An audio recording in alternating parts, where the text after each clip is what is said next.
Broke.com studios for another week of the Silver and Black Today. I'm Skalka Branson with my co-host, Matt Gutierrez. Matt, how you doing, my man? Good, man. I wasn't ready for that. Where's our 3-minute buffer at? You know, the clock has changed here, and so we have a little bit of a time scale. It's like daylight savings time. Yeah. Right? Which should be coming up any day now, but they pushed it back to November. It's way in November. It doesn't really make late sense because now, now it's getting dark early. We wake up for this show now in the morning, and it's dark as well. So, yes, glad to have you here as always, Matt. Each week, we meet here to talk Raiders football, but we want you to be the third host. Ladies and gentlemen, sound off Las Vegas and Raider Nation. Call us now at 702-889-5978 and tell us what you think. Call us at 702-889-5978. Keep the number because later as I will touch on in a second, we have some giveaways, so we'll talk about that. Reminder, we are streaming today's show live on Facebook, YouTube, and Periscope. So you can watch as well as listen to us as Tony Cordasco directs our video today. And Colin Pulicella is our engineer. So we thank them for being here and all the hard work that they do. Don't be shy. Interact with us on Twitter, Silver Black, the number 2 day, Silver Black Today on Twitter. We'll take your questions and more there. Or if you want to yell at us, you can do it there. We are your officials Raiders pregame show. As today, the kickoff is at 10 a.m., Matt. Raider football early in the morning. We usually get it in the afternoon. It's kind of nice. To start off. No, it's not, because whenever they play early in the morning, they generally lose. That's very true. You start your Sunday off, not the best, generally. These East Coast and you're trips. grumpy the rest of the day. Yeah, usually. That's pretty much how it works. These East Coast trips are always difficult, but in particular the Dolphins, man. The Raiders have, in recent history, struggled going to Miami. Yeah. I think they have one win since, I want to say, the Dante Culpepper game. Wow. If you remember that, I think one win in Miami since that game where he came back to Miami and threw like 3 or 4 touchdowns, ran for one, just point. You remember him pointing at his knee because he had the knee surgery. He was all excited about that, but they don't play well in Miami in general. I was younger then. But yes, that was a while ago for sure. Now I'm really excited about our guest on the show today, this week. It starts out like it does every week of the NFL season with our cousin Vinny Bonsignore from The Athletic. Our weekly contributor now will be here. Vinny has some of the best sources in the league. We're going to ask him, Matt, about the Colin Kaepernick rumor. We haven't talked a lot about it and probably doesn't deserve that much time, but we're going to get the skinny from him. We're also going to get from him what the rest of the NFL, if it matters, thinks about the rocky start of the Raiders in 2018. Also in the first hour, again, get those dialing fingers ready. Former NFL GM and player personnel executive Michael Lombardi joins us at the bottom of the hour live to discuss his stellar new book, Gridiron Genius. And if you're watching on video, I'm showing you the book right now.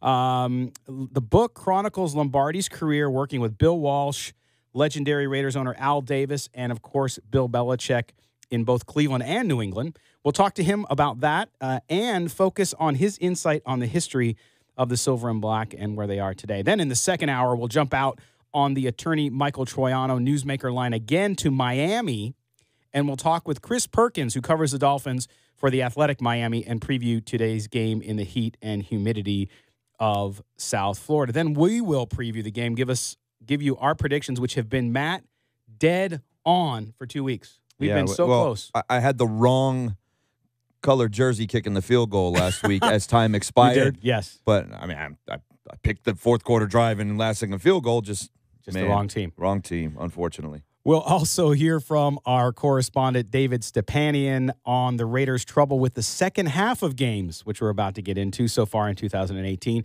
And, of course, we will close the show as Matt will lead us in his popular Audible segment, where he chooses a subject at random for all of us to discuss and argue and whatever it may be. So we'll do that. There you have it, Raider Nation. You're up to date. We have set topics on the table for you. Now it's your time to chime in. Call us here on the Silver and Black Today on CBS Sports Radio, 11:40 a.m. at 702-889-5978. So, Matt, as always, when there's a loss in Raider Nation, the next week is long, and the next week has much mashing of teeth and angst and anger and fighting amongst each other in Raider Nation. Although this week it wasn't as bad. I think that there was improvement. We saw improvement mostly on the offensive side. Clearly, Derek Carr had a great game. Defense, pass rush continues to be an issue. Big news this week was John Gruden and what he had to say about developing a pass rusher. I wonder why. The troll job that Gruden is doing on everybody is, I mean, it's just A1. It's as good as it gets. Yeah. To talk about not being able to generate a pass rush or being able to find a legitimate pass rusher out there when you just got rid of arguably the best pass rusher of his era, is he knows what he's saying. He's doing it to troll everybody. He's doing it to get under everybody's skin. That's just the way John Gruden is. He doesn't care. He's not going to care what anybody else thinks. He's going to do what he's going to do. The unfortunate reality of it is you got rid of the best pass rusher of his era, and you can't generate a pass rush. And that's what they're dealing with now on the field. You know me and moral victories. They don't What count. is that? They don't count. That doesn't do anything for you. I don't care if you cover a spread or you play real hard and give it the old college try. That doesn't matter. It's wins and losses. That's the only thing that matters. And the fact of the matter is, this team, while they had flashes in that game and Carr was very accurate, they still didn't push the ball down the field the way they need to. They still can't score. They have 3 total touchdowns in the season, and only one of them has come in the second half of the 2 games. They're not doing things that they need to do to win the game. They look like a bad football team. Well, pre-snap penalties, the ridiculous Irvin penalty on the 4th down. Right. They're not doing things that good football teams do. Well, that's absolutely true. And I think on the offense, I have encouragement on the offense, and someone told me this morning on Twitter that I was drinking the Kool-Aid, but okay. Here's the deal, though. You're right. There is no moral victories. But when I'm watching the Raiders, because of what's happened with the roster, I'm looking for continuous improvement because I didn't think that this team was going to be a playoff team this year. I remember I said 8-8, as Vegas did. So what I want to see is this team win games they should win, and they didn't last week. And that's the thing. The offense, though, to me, looked good in spots. Oh, they're showing it on TV. The offense showed it at times, but when it gets to the red zone, you have to score touchdowns. And they lost the game last week. They go down on the opening drive. If they punch that in the end zone, okay, and they score every time you get in the red zone, then you're looking at a different game. And you have to look at Carr. I hate to keep piling on Carr because he's been so good for this team, but I mean, last year was so uneven, and then you go to that opening drive, and they march down the field, and on 3rd down, I mean, I'm telling you, he's hearing footsteps, and he looked better last week standing in the pocket. He stepped up a lot more. Didn't look quite so jittery, I guess would be the best way to describe it. Yep. But if you go to that opening drive, 3rd down, and he has a little rollout to the right side, and instead of setting his feet, seeing what he has there and finding the wide open Amari Cooper standing in the back of the end zone, he panics with no pressure. He had no pressure. There was nobody within 10 yards of him, and he dumps it off to Marshawn Lynch, who's standing at about the 8-yard line on a 3rd and goal with 3 guys around him. There's really no reason to even make that throw. All you're doing is getting Marshawn Lynch hit. You're not going to score there. But here's the thing. I think people are attributing the wrong issues on why he's doing what he's doing. People say, oh, it's injury, he's favoring, he's still afraid. I really believe that it's a little bit of the system that he's now, again, and I'm not making excuses because he has to progress. There's no doubt. And I saw from week 1 to 2 progress, not enough yet, but it's getting there, is that you have a new system. You have to learn it. It's much more complex, okay? And I think Gruden simplifies it for him at times because he can see it. But now when you go to the line in that offense, you're going to go a lot of times and he's going to have to make an audible. He's going to have to make a call on his own. And I don't see the comfort level or confidence yet for him to be able to do that. Well, sometimes you just have to go out and play football, though. And what happened on that play is he didn't play football. You know what I mean? He rolls out and it's tentative. You have a guy there that's not going anywhere. Marshawn Lynch wasn't going to score on that play. There was no physical way that was going to happen. And I don't care what system you're in that moment. You have to understand this guy's not open. Who else do I have out here? Right. Even if you're not sure where guys are at least take that half a second, turn and scan the field. And that's what he's not doing. In those moments, it's like he gets this panicky thing where he just wants to get the ball out of his hands regardless of the outcome of the play. That's why you saw those horrible interceptions in week 1, especially the one where he just turned and threw it to the left blindly. You saw that play there where you throw it to the 8-yard line, 3 guys on the running back. I mean, at some point, Carr needs to be what he was in 2016, which is extend plays, improvise a bit, and just go out there and be a football player instead of this robotic system quarterback who only has 1, 2, 3 reads, balls out of my hand and out of bounds.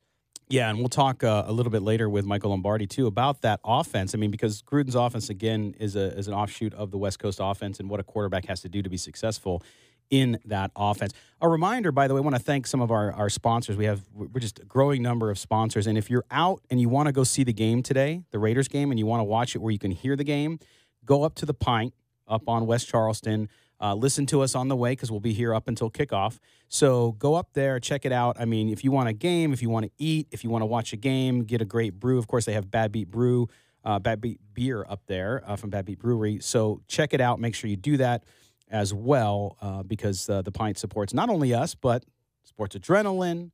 Hopefully they'll support the PG. That's, by the way, too, when you're done with the game and the game's all afternoon, make sure you tune in at 4 p.m. for Tony Cardasco and I for the PG, which is your postgame show. So hopefully today we get to talk about a Raiders victory, and we're going to talk later in the show, Matt, about the Dolphins game. But the one thing, too, that was talk, and I want to just revisit your trolling comment about Gruden. This is the one thing where if you're going to be, as Chris Reed on our team at silverandblacktoday.com wrote about early on when Gruden was hired, said, hey, he's going to follow a little bit of the Belichick way. And if you could say anything about Belichick, he doesn't care what the outside thinks. What he cares about is he building his team? He doesn't care if people don't like his press conferences. He doesn't care if people don't like him. He just wins. And whether or not Gruden can get there or even close to what Belichick, long way to go for that. But his comments, he is just playing. I think he's playing the media, and I'm going to ask Vinny about it when he comes on in the next segment. But I agree with that, and knowing that the media is in a frenzy about Khalil Mack still, he's just playing into it. He's playing them. Yeah, very simply. I mean, if you look at it from his perspective, if you keep harping on the fact that you don't have a pass rusher and it's difficult to do that, and all the stuff that comes with it, what is the media going to talk about? The fact that you're 0-2, or the fact that you don't have Khalil Mack? It kind of takes the pressure off the fact that you're not winning football games and your team doesn't look like a good football team right now, which is I don't know if that's the best strategy, but as far as Gruden's concerned, yeah, go talk about a guy that's not even here. Occupy your time writing about that while we're over here not winning games and working, hopefully. Yeah, I mean, it's doing its job. Well, and it'll be interesting because I don't know that it will come today, but at some point, at least you would hope if you're a Raider fan, is that this offensive front and these edge rushers and Bruce Irvin, Arden Key start to pressure the quarterback more and you see better results there. Because once you do that, if they go to Miami today and have a good game there, have 2 sacks and a lot of pressures, forcing Tannehill out of the pocket and really doing something on defense, then it becomes a non-story. You need P.J. Hall back, and you need Maurice Hurst to start getting pressure up the middle. Yeah. Key and Irvin can press the edge all day long. It's not going to matter if you don't have anything in the middle. And so far, with Goff and Keenum, they've had all day to step up into the middle of that pocket, scan the field, tie their cleats, take a sip of water, and then find the open man. They've had all day to throw the ball. Right, and you don't need sacks. You need pressure. You need pressure. Get them off their spot. Sacks are great, but they're a little Tannehill overrated. can move. You have to. When we talked about it, talking college football yesterday with Adrenaline, you got to get these one-dimensional or these multi-dimensional quarterbacks to be one-dimensional. That's right. So much to talk about. Yeah, so little time. Sunday. But we're here with you up until kickoff. The Raiders down in Miami at 10 a.m. Next, we will go out on the Michael Troiano Newsmaker line, talk to Vinny Bonsignore from the Athletic LA. You're listening to the Silver and Black today on CBS Sports Radio, 1140 a.m.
CBS Sports Radio.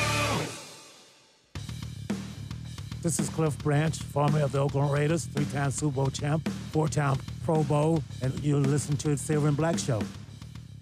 All right, Cliff Branch, a man who should be in the Hall of Fame, of course, but he's not. And but I don't have a vote, so it doesn't matter, I guess. We are, again, it is the top of the show, second segment, which means we go out on the attorney Michael Troiano newsmaker line, and we bring in our regular contributor, our weekly contributor, Vinny Bonsignore from The Athletic Los Angeles. He is the man connected all over the NFL and down covering the Charger-Rams game this week. Vinny, how you doing, my man? I'm good. How are you guys doing? Doing good. We're doing good. Raider Nation is a little antsy. They're looking for a win. They're ready to throw John Gruden overboard already. But hey, question for you now. This week, Colin Kaepernick's agent was hinting that he may sign, and then of course, teams are rumored to be in the hunt, and one of them was, as always, I think, just because of who they are, the Raiders. What have you heard anything? I talked to a few people, wasn't able to corroborate anything, with multiple people. What are you hearing about Colin Kaepernick, and what are you hearing about Kaepernick and perhaps the Raiders? Yeah, relative to the Raiders, I don't see it. Anything is possible, I guess, but nothing, in the people that I talked to and reached out to, it doesn't seem like that's viable. It seems like it's more, coming from the agent, and I hope that Kaepernick ends up in the NFL somehow, some way. I think that the idea that he's a starting quarterback right now, I'm not quite sure about that. It depends on the situation, but absolutely he deserves, I think anyway, a chance to be somewhere as a backup quarterback. And look at last year, Nick Foles. And Case Keenum, you're one play away. It's a cliche, but you're literally one play away from playing, and then, anything could happen at that point. Just look at Nick Foles and Case Keenum. Look at the money that Case Keenum is making right now off of the year that he had as a backup and getting playing time with the Minnesota Vikings. So I do think he deserves that chance. I don't buy that he's a starting quarterback right now. It's going to take a little while in the right situation, but I don't feel like it's going to be with the Raiders. Hey, Vinny, Scott mentioned you got the Rams and Chargers coming up later today. L.A. versus L.A. Has there been any type of buzz down there, something a little extra because you have two L.A. teams, even though, man, it's hard to not consider the Chargers San Diego anymore. But you have two L.A. teams going at it for the first time down there. Do you have some extra hype around this game? I think there's extra hype because these are two really good teams. I think, the Rams obviously have taken care of business in a big way the first 2 weeks, but you can make a case for they did what they were supposed to do. I don't know if anyone expected them to outscore their last two opponents 57-0 over the last 6 quarters, but that's what they did. But this week, obviously, they're going to be tested. There's challenges all over the field against the Chargers, whether you're talking about in their run game, Phillip Rivers in their pass game, a defense, even though it's without Joey Bosa. It's a formidable defense, and Melvin Ingram is somebody that you're going to have to account for. So this is a step up in a major way in competition. A buzz, we're not quite there yet with the Chargers and the Rams, and it's difficult to do. I talked to a bunch of players this week. When you're not in the same division, when you're not in the same conference, when you don't have those epic kind of battles with something major on the line, the only time that the Rams and Chargers are really ever going to play in a situation where there's something to be had right there. You're looking across the opponent and you're trying to deny them something, and vice versa, is in the Super Bowl. Otherwise, yes, they may play each other in a big game for them personally, but there's not that mutual kind of a feeling. So I'm not sure we'll ever get there, but I do believe that these are two good teams, and that in itself makes this for a really fascinating game. Vinny, isn't this sort of a dangerous game for the Rams? Because if you look at it from the perspective of, the Rams are hitting on all cylinders. I think that they, again, are one of the favorites up there with the Vikings to get to the NFC Championship game in the Super Bowl. The Chargers are looking for that signature win, especially in the market, right? Because the Chargers need to develop a fan base a generation or two down the line. And for the Chargers to be able to defeat the Rams in the Coliseum in that new market of theirs, the home market, would be a big deal. And so, we had a fan on Twitter ask you, is it a trap game for the Rams? Well, no, I don't think it's a trap game. I think that I think the Chargers absolutely have the Rams' attention. One of the the attributes that I can sense with this Rams team, it's a really mature, intellectual, and conscientious group. And I don't use any of those words lightly. It truly is. It kind of reminds me of some of the great Laker teams over the years when you had your Derek Fishers and, Rick Fox and Pau Gasol and obviously Kobe Bryant. These guys were smart players that understood challenges and embracing them and understanding the steps that needed to be taken to get to your ultimate goal. And I sense that with these Rams. So, and the fact that, no matter how much these guys want to downplay it, that's still the L.A. Chargers.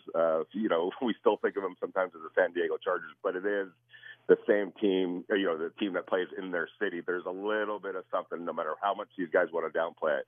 There's something to that, I believe. We're speaking to Vinny Bonsignore of the Athletic Los Angeles, and he's getting us up to date on the NFL. Vinny, now back to the Raiders real quick. John, we talked in the first segment about this week and kind of the discussion started by John Gruden talking at his press conference about how hard it is to develop a pass rusher. Matt and I both believe, and you being a guy who's covered beats for a long time, you're close to coaches, you're close to GMs. It appears to me that Gruden is actually just trolling the media. People are shocked, and Shannon Sharp went nuts on his TV show about what he said. I think it's all part of Gruden just kind of sticking it to people. I think there is a little bit of, look at what the left hand's doing, but in reality it's the right hand and, throwing some reverses and things like that. But this is what I'll say about, John Gruden and the Raiders.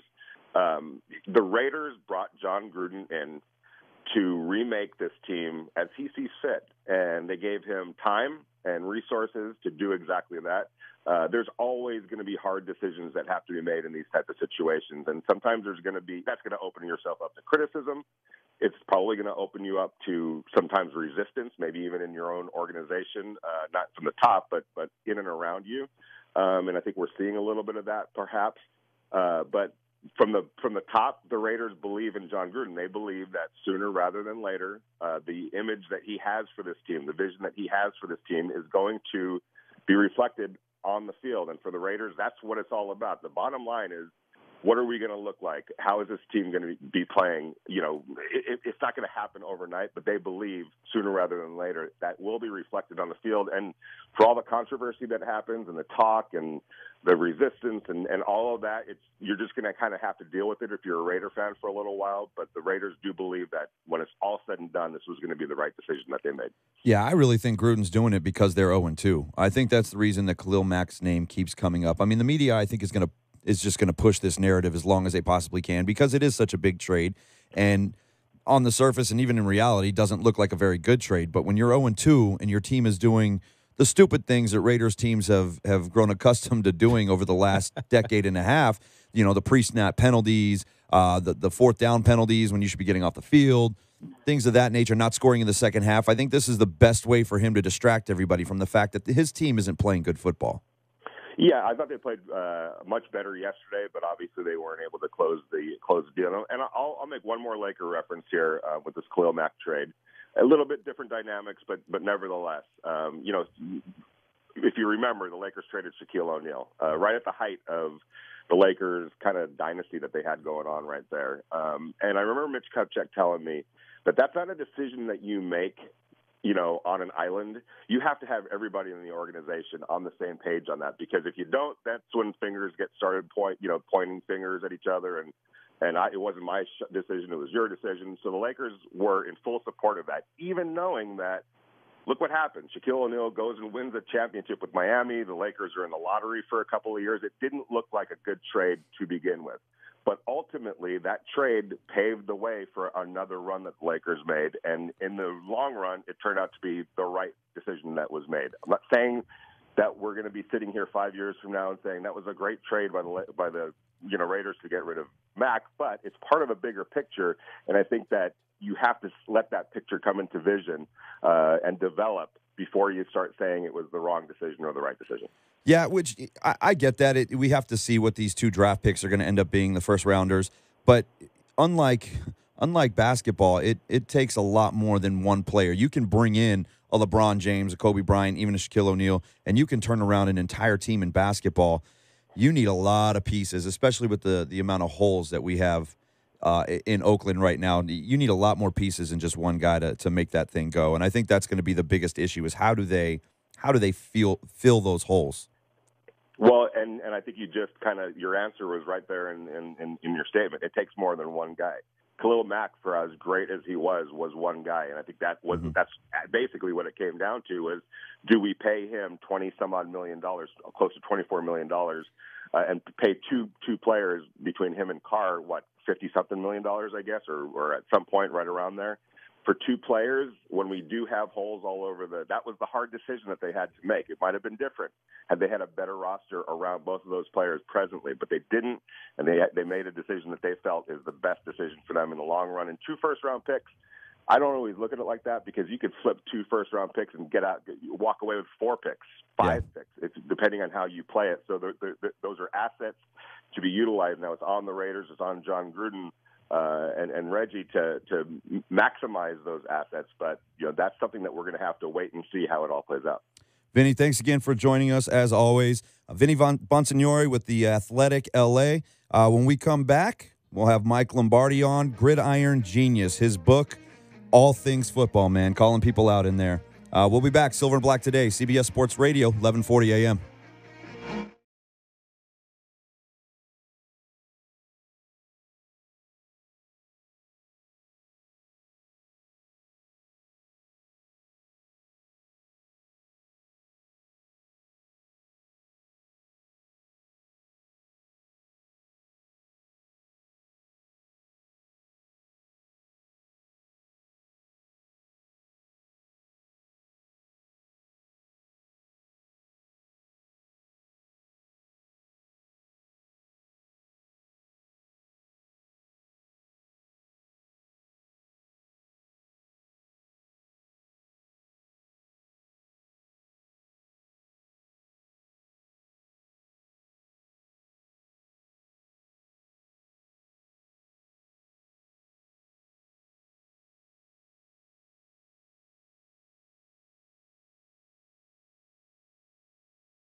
is powered by the law office of Michael Troiano. Help us talk the silver and black. Call us at 702-889-5978. Here's Matt Gutierrez and your host, Scott Gulbranson, on CBS Sports Radio, 1140 AM. Welcome back, everybody, to Silver and Black today here on CBS Sports Radio, 1140 AM. Don't forget, you can also stream us. That's right, stream us. Put us in your pocket. Matt always gets kind of a little weirded out when you get say weirded things out like when that. I say that. Anyway, but you can do that on the radio.com app. You can catch WFAN in New York. I mean, everybody in the world that you want to listen to from a sports perspective is on there. So make sure you download and listen to us on radio.com.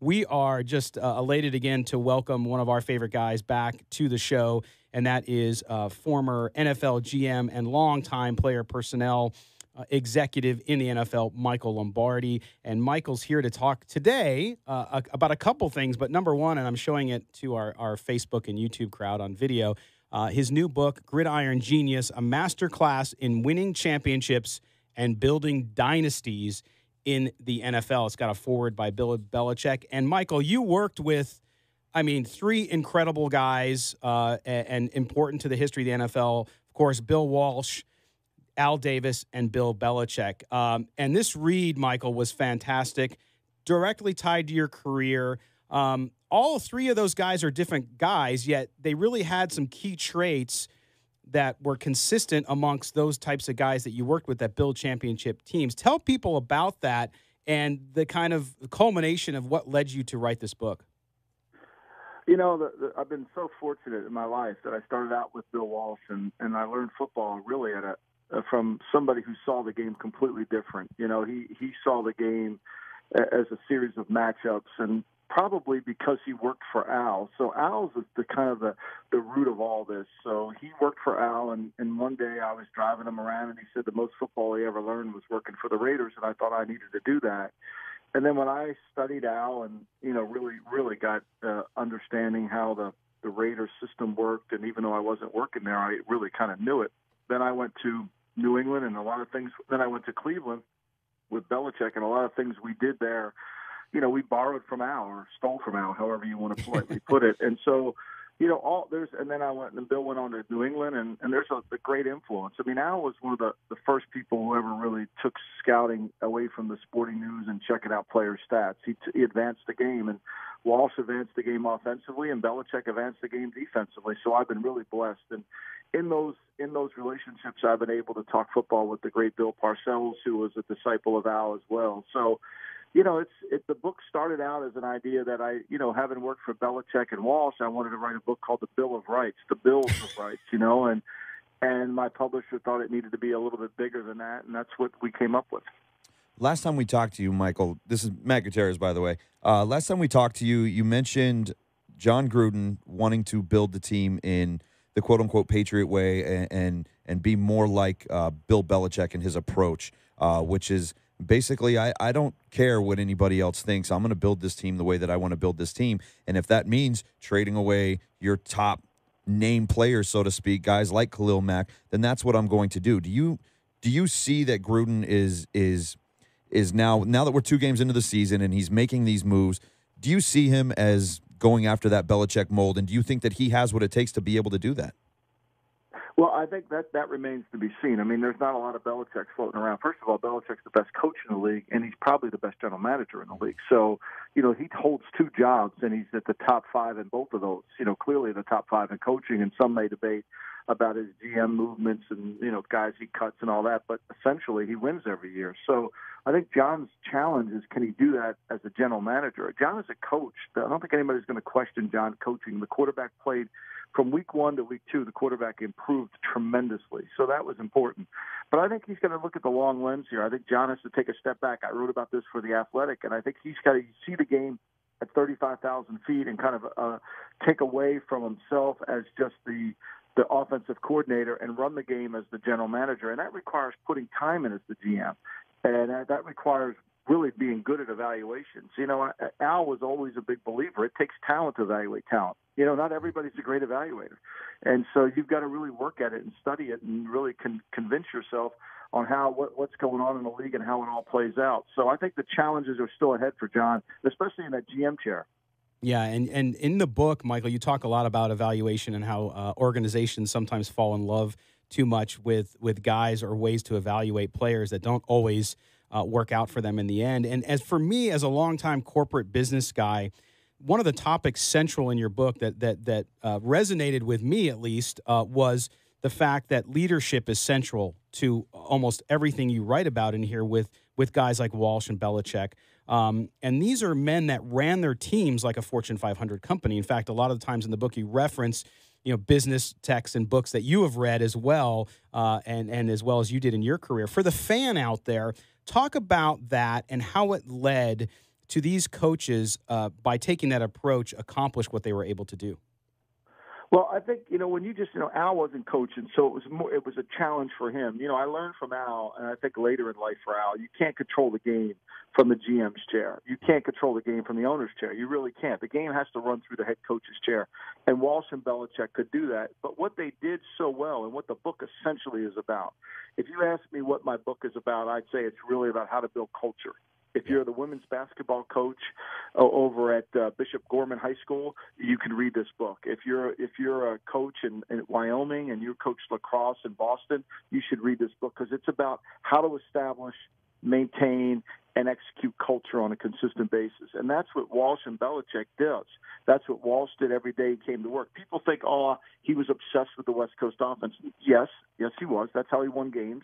That was part of it. But what he was really obsessed with was the standard of excellence, his principles of how to create the culture. And it's the same thing with Belichick. He's very concerned about culture every single day. Every player that comes in the organization, he wants to make sure that they're part of the culture and they can adapt to the culture. Well, and I love your detail in there about Walsh and walking down the hallway, and he would notice if a picture was askew and ask somebody to straighten it out because he was attentive. It's funny. I can't walk in my house today. I can't walk in anybody's house without straightening a picture. That's funny. Don't come to my house, man. Yeah, mean, it's really he's like Walsh to me, and I was only there for 3 years, but it was such a formative learning. You know how sometimes, no matter how old you get, you can still hear your mother tell you things. Oh yeah. And that's kind of the way I feel about with Walsh. I could still hear him telling me that, if your sneakers aren't clean, don't put them on. And look the part, and so in the pictures in the office. And so he was very meticulous about everything. Like he never wanted you to leave your desk looking like Albert Einstein's desk, straighten it up before you go home. And I still do today. Well, and Michael, before we take a break here in about a minute and then bring you back for a second segment, you were with Belichick in Cleveland. A misconception, and I think you go into it in the book here, was that Belichick was a different guy in Cleveland. He learned from quote-unquote failure. But in reality, it's exactly what you said. Why Cleveland didn't work was because of culture. It wasn't Bill Belichick. Bill Belichick's the same guy he is now in New England, correct? No doubt. And the Browns owner, Art Modell, and the Browns front office really didn't want, Belichick's program. I mean, they just, at the end of the day, it wasn't what they were. Art was a PR guy. He loved PR. He wanted the media to be involved. He wanted to make everybody feel good. And Belichick was about winning games and really could care less about what the media was writing. He was more concerned about winning games on the field. So for me, that's what stopped Josh McDaniels to a degree in Denver. I don't think the Denver Broncos really wanted it. I think it's going to challenge the Detroit Lions if they want it, and if Matt Patricia can do it. It's not for everybody. And when Walsh took the job in San Francisco, he made a deal with Eddie DeBarlo that he was going to be allowed to install the culture, and Eddie allowed him to do that. And that's what ownership should do if it's the right guy. Who out there right now, in your opinion, Michael, is I don't want to say most similar to Belichick, but maybe trying to emulate themselves the most like Belichick to build their team in that way? I think Kyle Shanahan's doing that a little bit in the Bay Area. I think Kyle's got that idea. He's got his dad in him, and so he's got Mike's background. Mike was with Walsh. I think Kyle's got an understanding of how to develop it. I think Kyle is very good at personnel, so I think it helps. John Lynch has the title of GM, but Kyle runs the entire organization. Not to dismiss what John Lynch does, but, John Lynch isn't walking into Kyle's office and telling him what to do, just like John McVay wasn't walking into Bill Walsh's office telling him what to do, nor was I walking into Belichick's office telling him what what to do. However, there's an engagement of conversation between all three men, and that stimulates the best decision. And that's what I think works in the NFL. I think Sean McVay's got a nice thing going down in Los Angeles. I think he's really good as an offensive coordinator. He's got fortunate. He's got two of the best coaches in Wade Phillips, the special teams, and John Fossil in the kicking game that make his whole team better. I'm not saying he's the complete head coach, but he's parceled it out well enough to get that thing going. All right, Michael, we're gonna step aside for a quick break. We're gonna come back and speak a little more. We're talking to Michael Lombardi about his new book, Gridiron Genius. Stay tuned. Also, we'll give away some books after the next segment. You're listening to Silverback Today on CBS Sports Radio, 1140 AM.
the talent-based game. It was about the players. Teams ran very simple coverages. The quarterback called the game at the line of scrimmage. As we got into the 80s and the 90s, the game started to become more still about players, but coaches had a greater influence. And they could control the game, and they could make up the gap between talent based on schemes and how they coached. And I think that really became the problem. And that's why the shift went from who can control the game the best. And I use the analogy of Robert Evans going to Paramount Pictures and how he shifted Hollywood from it being about the actors to being about the writers and buying books like The Godfather, like Love Story, and presenting them out there as opposed to hiring John Wayne and thinking you're going to sell the movie. And that shift is similar to what happened in the NFL. That's interesting. Yeah, no, it's again, in this book, Michael, you hit on so much. We couldn't even cover it in 2 segments. So I want everybody to know, you go out to Amazon.com or wherever you buy your books and pick it up. It is where, if you're a football fan of any level, of any team, it's a great read to pick up. And again, we're giving away 3 copies, 702-889-5978 to pick up your free copy. Yeah, Michael, before we let you go here, where do you think with the way, because you were there help building the Raiders with John Gruden back in the late 90s, early 2000s, where do you think this team can go with him coming back now? And do you see Gruden's second tenure as a coach in the NFL being as successful or more successful than his first? I think he really needs to find somebody, and I'm not dismissing Reggie McKenzie here whatsoever, but whether it's with Reggie, whether it's with David Rosano, whomever it is, he needs to find somebody that can help him get comfortable with the stuff off the field. And that's player personnel, it's game management, it's setting up, it's all those things. And I think John has always tried to do everything himself, and I think he's got to find comfort in that. Yeah, that's, again, it goes back to culture, right, Michael, in being able to let go the things you need to let go. Doesn't mean that you don't dictate and set that culture, but you did it. Listen, I want to thank you for being so generous with your time. I want to invite people, make sure you go out and pick up Michael's book, Gridiron Genius, a masterclass in winning championships and building dynasties in the NFL. And, Michael, I hope to talk to you again soon, man. Have a great Sunday, and Thanks good luck lot, with the Scott. book. Appreciate it. Take care. Thank you, Michael. Raiders. Bye-bye. All right. Michael Lombardi, again, a great guest here, and we appreciate certainly him spending 2 segments with us today, Matt. And, again, so much knowledge, man. It's incredible. So and we had some people commenting, he turned on Al Davis. He did not. He's in this book, he talks a lot about how Al had a big impact on what's going on. You're listening to Silver and Black today on CBS Sports Radio, 1140 a.m. in the City of Lights, the city of Las Vegas, Nevada. We'll be right back.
Broke.com Studios, KXST AM, North Las Vegas, KXTE HD3 Pahrump, Las Vegas, CBS Sports Radio, 1140, a radio.com station.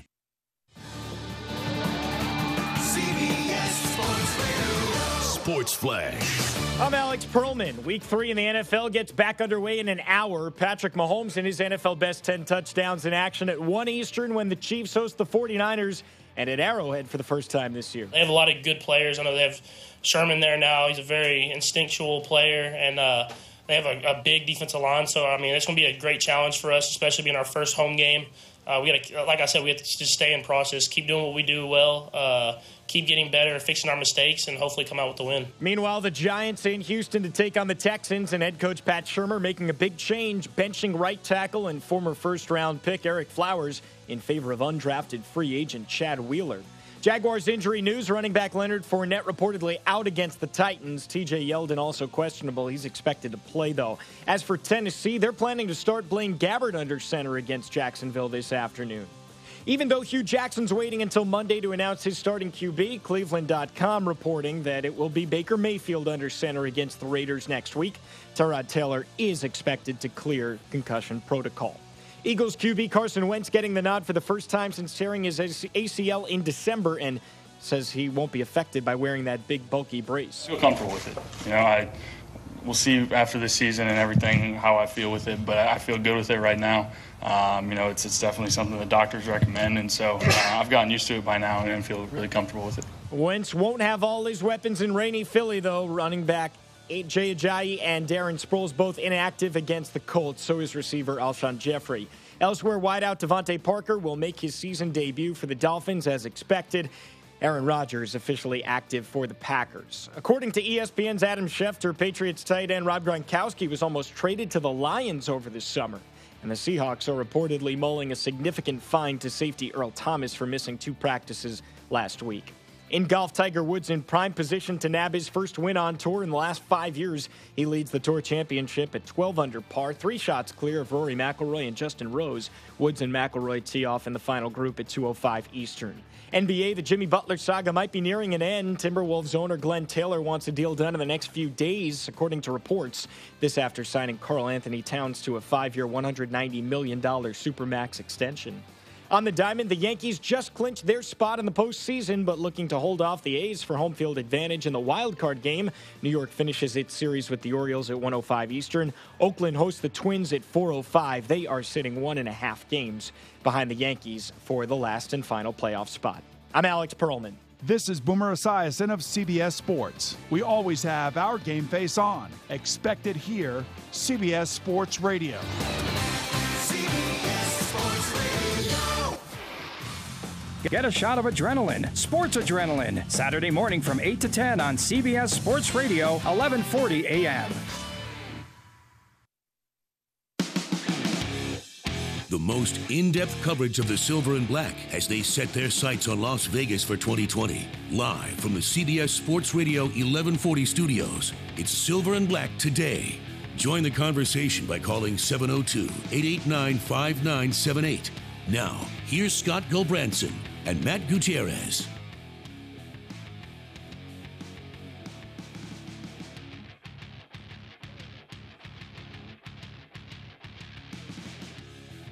Welcome back to the Silver and Black today here on CBS Sports Radio, 1140 a.m. in Las Vegas. And now we go out on the attorney Michael Troiano newsmaker line, and we bring in Chris Perkins from the Athletic Miami. Chris covers the team for the Athletic. He's also the co-host of Curtis and Perk Show on 790 The Ticket. So he's going to run down and give us a little insight into the Miami Dolphins as the Raiders play in Miami later today. Chris, thanks for joining us, man. We really appreciate it. Hey, I'm glad to be on here, man. I'm looking forward to seeing if the Dolphins can handle prosperity. That's going to be a very big topic this week. Yeah, it's been a long time for the folks down in Miami, but things look like they're turned in the right direction finally after 3 seasons under Adam Gase.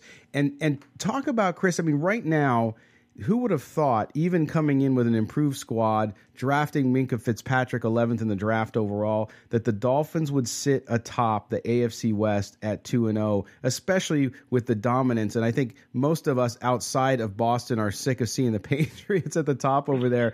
And it finally looks like the Dolphins have turned that corner. And the first road win, AFC road win, in the East this past week against the Jets. Do you feel like they finally have turned that corner? I don't. I'm very wait and see on this team, and here's why. This team, the starts have been kind of up and down. 2013, this team starts 3-0, and they finish 8-8. Right. 2016, this team starts 1-4, and they finish 10-6.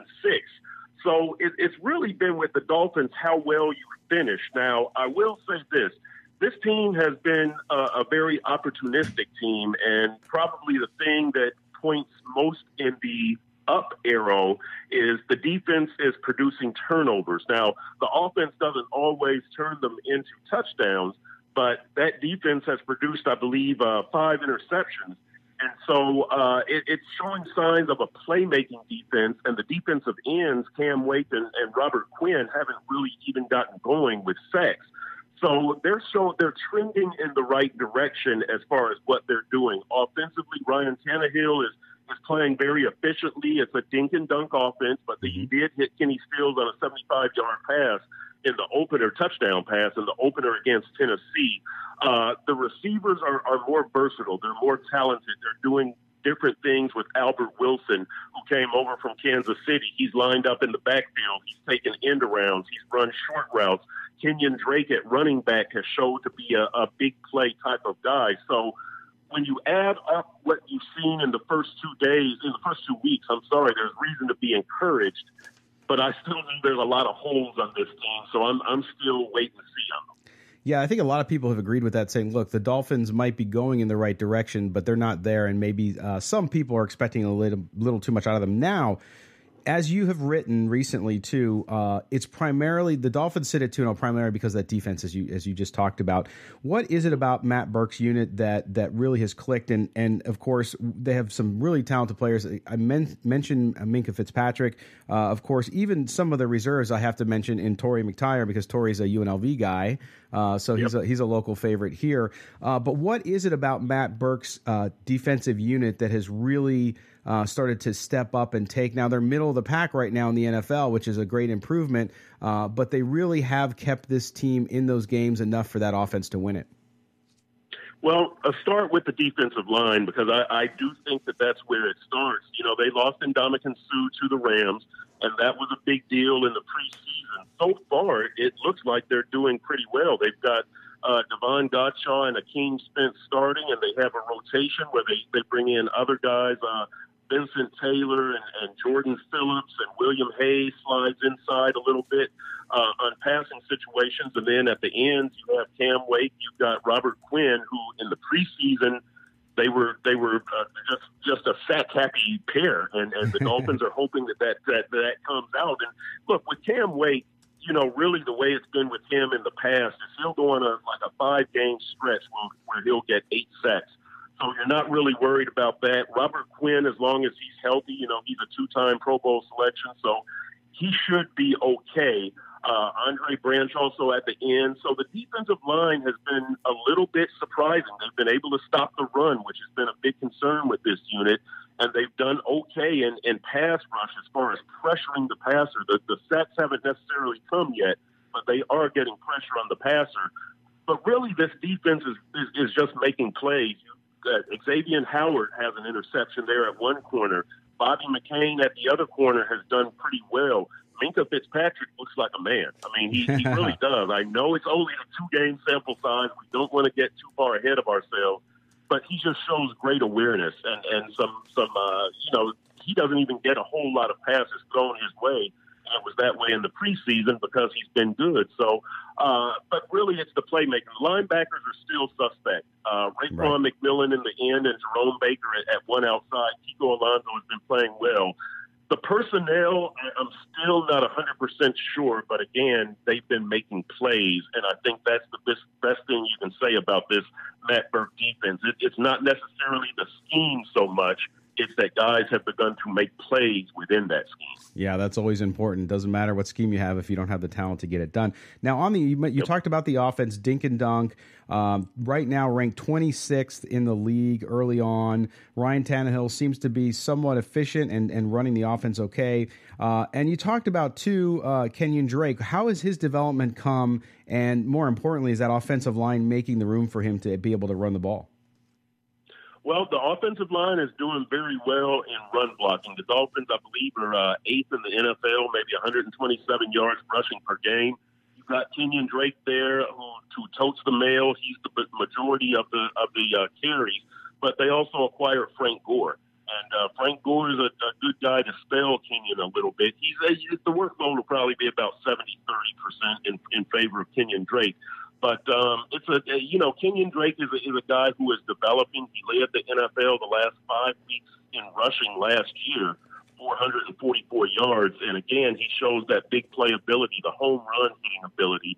And so they really like him. He can catch the ball out of the backfield.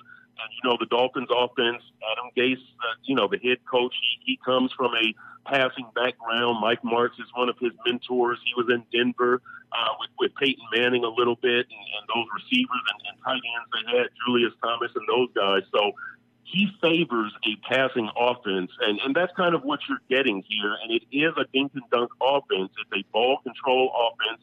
They'll take a couple of shots. But what I do like, and we get back to Kenyon Drake, is Adam Gase believes in getting the ball in the hands of his playmakers. And, you kind of worry, is he going to rely too much on Ryan Tannehill's right arm? And I still think he might trend that way, but I think more importantly, he's getting the ball in the hands of his playmakers. And they haven't even gotten Devontae Parker yet, who, he's been a disappointment. I don't know if that's necessarily a huge loss. But, again, Kenyon Drake, as a runner and a receiver, get the ball in his hands, let him do the work. Well, in the minute or so we have left with you, Chris, the Raiders come in there. The Raiders are still a team trying to find its identity. They haven't put a full game together. Now they got to come down to Miami. They struggled in the altitude of Denver. Now they'll have the heat in Miami. What do the Dolphins need to do? What have you guys seen? What are they saying around practice? What do they need to do to beat the Raiders later today? Well, look, I'll tell you this. I think the team that jumps out to the fast start gets a huge advantage. I think the Raiders have done that, haven't they? The first couple of games. They just haven't been able to close it. Not this. Right, exactly. Now, that has not happened to the Dolphins so far this year. So I'd be interested to see what happens to the Dolphins if somebody gets a lead on them. Right now, I'll tell you this, that the Dolphins have run the ball more than pass. I believe it's 60 runs, 51 passes. But you get a lead on them, and last year they tended to abandon the run pretty quickly and put the game on Ryan Tannehill.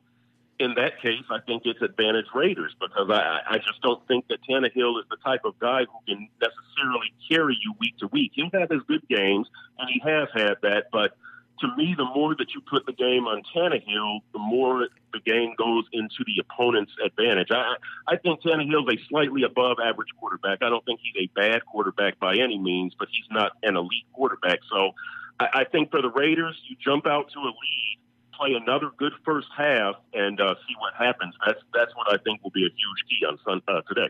Well, clearly a big game for both folks, both teams, and we'll see how it goes. Chris Perkins from the Athletic Miami. Chris, I want to thank you, and have a great game today. All right, I'll try to do that, and let's hope it doesn't go 7 hours like that first Dolphins home game, right? Yeah, that was insane. All right, Chris, thanks so much. All right, we're going to step aside for a break. You are listening to the Silver and Black today on CBS Sports Radio, 1140 a.m. In life, just like in football, you need good hands to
Callers and guests on the Newsmaker line are brought to you by the Law Office of Michael A. Troiano.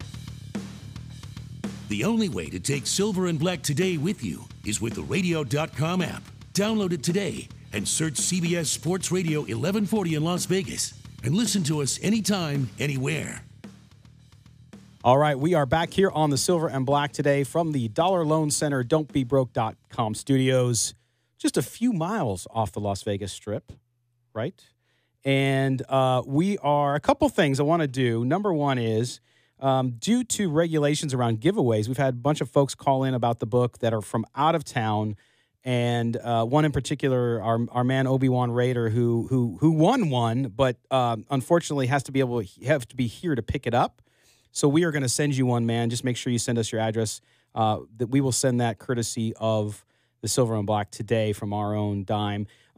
Also, after we said goodbye to Michael Lombardi, he was generous enough to give us 2 more books to give away. So call us at 702-889-5978. If you're in Las Vegas and you can swing by and pick up your free copy, you can win it. Just be the first 2 callers now at 702-889-5978 for us. Also want to give a shout out real quick to our man Mark Lawless, who gets the award today for our Raider Nation listener viewer. He's on YouTube right now. Most miles, maybe? The most miles. He is in Dublin, Ireland, listening to and watching the Silver and Black today. We thank you for your support. Probably Matt. sitting there with a nice pint right now. Oh, boy. I wish I was out there. I wish I was out there. That's what I love about my wife, too. She's a Guinness gal. Gotta like that. She doesn't like light beer or any of that crap or wine coolers. No, it's Guinness. I can't do the stouts, man. I'm not a big stout guy. I love beers, don't get me wrong. We talked about Bad Beat Brewery. They've got an awesome Hefeweizen. They got the good IPA. I can't do the stouts. No. Just can't get on board. Wow, and you're a Raider fan? I can't believe that. Yes, I am. But, I want to, and you mentioned, again, the Pine, a great sponsor of ours. Another sponsor of ours, in life, lots of unexpected things happen. You just never know. And so what you want to do for you and your family is you want to protect them and make sure you have somebody there by your side. And for us and for Las Vegas, that's Michael Westroff, Allstate Agency. And Michael can take care. It doesn't matter if it's your home, car, motorcycle. Give him a call at 702-435-4211. That's 702-435-4211. Michael Westra is one of those guys invested in our community. He's not some guy behind a phone that's never going to know who you are. He knows who you are. He's going to take care of you and your family. So make sure you reach out to him as well. All right, so we heard Chris Perkins in the last segment talk about the Dolphins, Matt. And, when we look at the Raiders going to this week, I just found out about a half hour ago that Seth Roberts is inactive today for the Raiders. What does that say about the receiving corps and what they're going to be up to this game? It says they haven't got it figured out yet. We talked about, we talked a couple of weeks ago, right before the first game, about how early in preseason, or not even preseason, early in camp, it looked like the offense was going to be the kind of the juggernaut of this team. The offense was going to carry this football team, and the defense is where the question marks were. And then as things unfolded, all of a sudden it looked like the offense wasn't very deep. We didn't know what we were going to get out of them, and the defense seemed to be a little deeper. Now it's kind of a mess on both sides because you're not getting production where you need to get production from. But that receiving corps, Seth Roberts is a better blocker than he is a pass catcher, and I don't know how much he really helps the team at this point. Probably making way too much money for the production that you get out of him. I still think you got to put Coop in the slot full time. Well, I think Coop in the slot is just about as dangerous as it gets in the NFL. Absolutely. And you look at the Raiders' depth chart today. I'm looking at the flip card from the game. They had, at that one wide receiver, they had Nelson, Seth Roberts, and Brandon LaFell, right? Mm-hmm. So LaFell jump into that spot. So will he see time today, I wonder? I'm not sure what you're going to get out of there. I know. You've still got Dwayne Harris. Yeah. Who I think we may get a little bit more from today. You've got to get Martavis Bryant going. You've got to get Jordy Nelson going. And again, Coop was uncoverable last week. Maybe we can see some more of that. Well, and Amari Cooper, by the way, remember, is going home. He's from the Miami area. Mm-hmm. So I like players when they play at home. They have family there. I don't think it actually puts extra pressure on them. I think it actually relieves pressure because they feel the support. Mm-hmm. I'm sure he's purchased a ton of tickets for his folks down there. So I look for Amari Cooper to have another big game. And I think Jordy Nelson will show up. I'm not saying he's going to have 100 yards, but I think he will have a significant contribution today. I think he has to. They got to get this running game going, too. Absolutely. They've got to figure things out. Your boy Doug Martin. Done. Not doing anything, man. I concede that Not now. doing anything yet. No, I concede that. So we have to see today, and up on silverandblacktoday.com, we have a story from Hayden Nadolny, and one of the things he did in his 3 things to watch in this game was getting the ball to Marshawn Lynch more. Use him. Yes. Well, I feel like they're saving him for something. Whether it's we're going to Since save him last for year. the fourth quarter, right? Save him for the fourth quarter. We're going to save him for the second half of the season. I don't know what they're waiting for. Just give Lynch the ball. You're not winning anyways. You're not getting any production by sitting Lynch on the bench. Give him the ball and let him work. If he wears down, he wears down. If his 32-year-old age catches up to him, so be it. But right now, sitting him on the bench isn't getting the production you need out of a guy like Marshawn Lynch. They need to force him down everybody's throat. Beat these guys up inside, work that play action, and let Derek Carr do what he does best. Absolutely. And what I don't understand is, unless there's something that we don't know, why, each week he has been, but it's typical NFL, I think, gamesmanship. Each week he's listed as questionable, and then by Thursday or Friday, that's they every upgrade vet it. in the NFL. I know. Every vet. I think Tom Brady's been on the injury report since 2003. I mean, but my vet. point is there something going on we don't know? I don't think so, because when Marshawn Lynch, and I think someone actually last night I got a little amusement out of the fact that someone tweeted at you that Marshawn Lynch was done, and then you just put the clip of that touchdown against the Rams where he carried 7 people into the end zone. Now, the other literally dragging a guy. I mean, sliding on his back, being dragged into the end zone. Right. Come on. As opposed to Doug Martin, right, who's just not getting anything. Sliding on his own back, not going anywhere. But what I don't understand, to your point, is you bring out Marshawn Lynch, you give him the ball 7-8 times in the first half, even 10 times in the first half, the last couple games, and then in the second half he gets 2 carries. Like, why? Especially in a close game with the Broncos, I was telling Tony, oh, by the way, listen to the post-game show, the PG here at 4 p.m. But I was telling Tony on that show last week that I didn't understand why Lynch wasn't in that game, and when it was close and they needed to pick up yards, then they brought him in for like 2 plays, and that was it. In particular, and I don't want to get away from the fact that the play was there, it should have been made, and Keith Smith dropped the ball on that 4th down play. However, why, if you have a fullback like Keith Smith and you have a running back that they call beast mode, and it's 4th and 1 in a game where picking up the first down pretty much wins you the game, or at least gets you that much closer to putting it away, why are those 2 guys not involved in a running play as opposed to a passing play? You throw the ball to a fullback that maybe has 5 catches in his entire career. Yeah. Again, the play was there. He should have caught the ball. But why aren't you running the ball with those 2 guys back there? Well, and I would like to see, I mean, the NFL is a passing league now, but you do need to pepper in the run. And to me, you have Jalen Richard there. You need to get him more involved. They're swinging him out on passes, which he's very good at, and that's a good tool for him. But I think you also need to have the that. kid can run. Right. You need to have that. Either if you don't have him there to run the ball, Matt, then get somebody who's going to run the ball. You're getting too predictable when every time you bring Jalen Richard into the game, you swing him out. Right. And you're just tossing him on these little flat passes or screen passes. You're too predictable with the defense. You need to get him the ball. And the kid can run. His first carry in the NFL went 70 yards for a touchdown. The kid can run. He's bulked up a bit this season. He's a lot stronger than he was in his first 2 years, and he's lightning fast. Man, let him work. Use him as a change of pace back. But if you're only using him in the passing game, there's no change of pace. It's pound, pound, pound with Lynch, and then flex everything outside with Richard. That's right.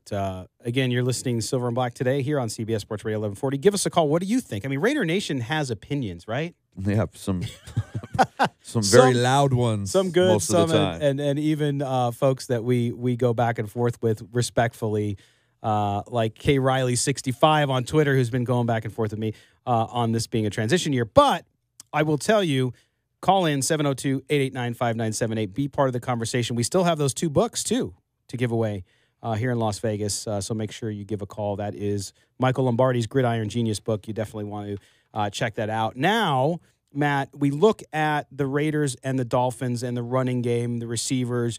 Derek Carr. Derek Carr had a great week last week. It didn't lead to a win, right, which is what it's all about. But nonetheless, massive improvement from week 1 to week 2. What was my take on that, though? Well, tell me. You went from the Rams defense to the Broncos defense. This isn't the Broncos defense of 4 years ago. They're still a good defense, but they're not the Rams defense. They had no choice but to look better against that defense than they did against the Rams. They still only scored 1 touchdown in the second half. Yeah, that's the only points that they got. They scored 0 points in the first game. So what you're seeing is scripted plays, scripted drives, opening drives of games or halves. The Raiders look pretty good. Outside of that, you're getting next to nothing in production. Second half of a game where you need to sustain a drive, you need to score points, you need to put the game away. They couldn't do it, and they lost to, in my opinion, what is not a very good Denver Broncos team. No, I don't not think overall. that team is good. They beat Seattle the week before, who I am not high on at all, and then look what they did. They go and lose. So I don't take much away from looking better against a bad team than you did against a Super Bowl favorite. And that's my point about Derek Carr is they're going into Miami. Miami's defense is actually pretty good. Mm-hmm. It's a little sneaky good, but is it as good as Denver's defense? I don't know. No, I don't think so. I think he should have a complete game today. Win or lose, They got to see. score, man. They've got to score. They got to put it in the end zone. Yeah. There's no doubt about it. And I think that they will have some trouble with that defense, but they also are going to have some trouble with the Dolphins' offense, which we'll talk about when we come back. This is a team that should be scoring 26-plus points a game, Absolutely. in my opinion. This should be a top 10 offense, Yeah. which they are close to. But we're going to step aside here in a few seconds, but when we come back, we're going to talk about a couple things, Matt. You mentioned what was talk all week, which is the difference between the Raiders in the first half and the second half.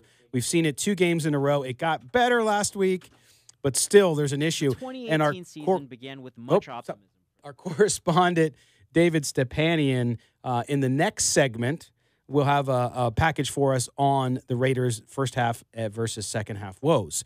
And then we'll get more into the Dolphins game right after we pay some bills. We want to thank you for listening. You are tuned in to the Silver and Black today on CBS Sports Radio, 1140 a.m.